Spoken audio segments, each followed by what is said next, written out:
Welcome to MOC TV. Please like, share, and subscribe.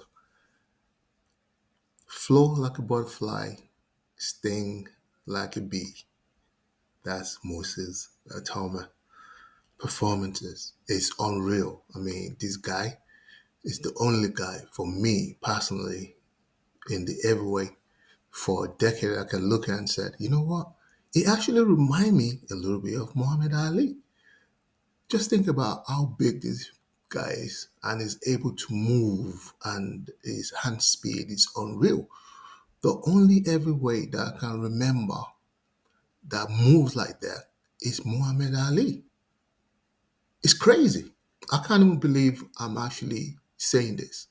But looking at this young man, that's exactly what I saw. He moves around, his hand is unreal, and it's difficult to hit. So, who does that remind me of? It's Muhammad Ali. I love Usyk, but when you look at Usyk, most of his fight with all these good heavyweights, he always come out like he's being hit by a truck because his face is always almost messed up, right? But when you look at Moses, you see he goes in there as a young, good-looking man and then come back out exactly the same.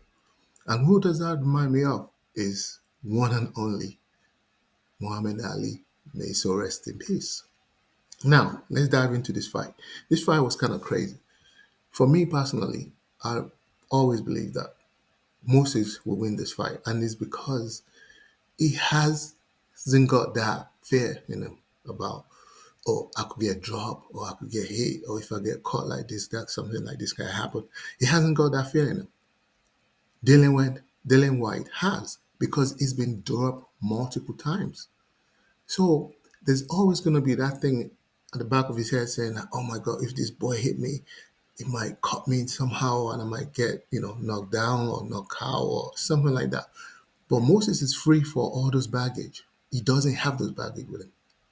And that's why, for me, going into this fight, I was confident that Moses was going to do a number on him. Plus, Moses is young and he's a southpaw, and his delivery is unreal. I mean, I was just watching this guy and I'm thinking, how does he do this? How does he move around like this?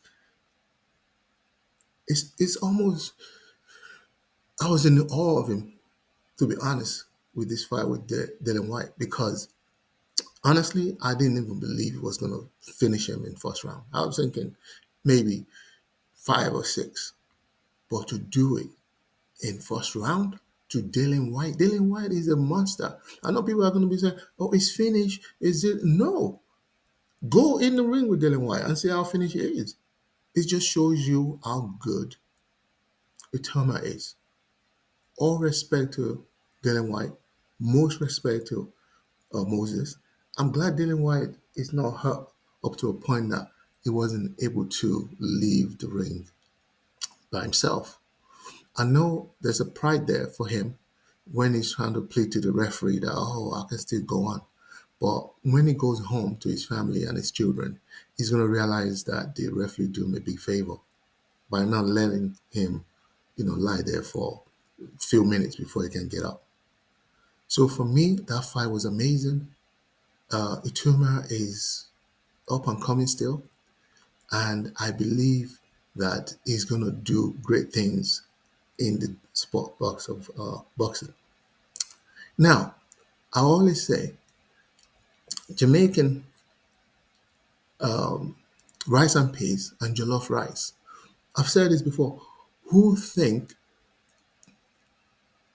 rice and peas is better than jollof rice? It's impossible. Now we're proving yet again that jollof rice is better than rice and peas, you know, because one of these guys eat jollof rice, the other one eat rice and peas. The difference between jollof rice and rice and peas is this. I'll break it down to you. Jollof rice has everything in there.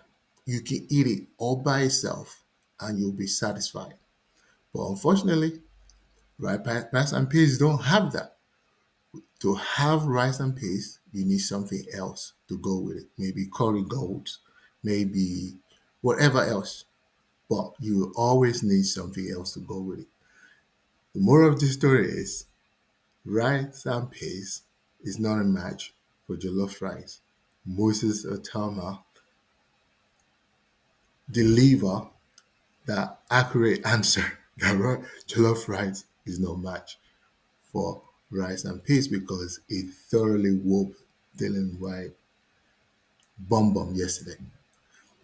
Anyway, that's my 2 pence. MOCL. See you guys in another video.